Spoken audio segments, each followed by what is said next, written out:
die ganze Welt gesehen, von Singapur bis Aberdeen.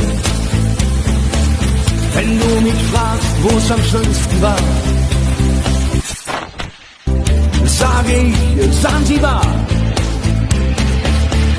War eine harte Überfahrt, 10 Wochen nur das Deck geschrubbt, hab die Welt verflucht, in den Wind gespuckt und salziges Wasser geschluckt.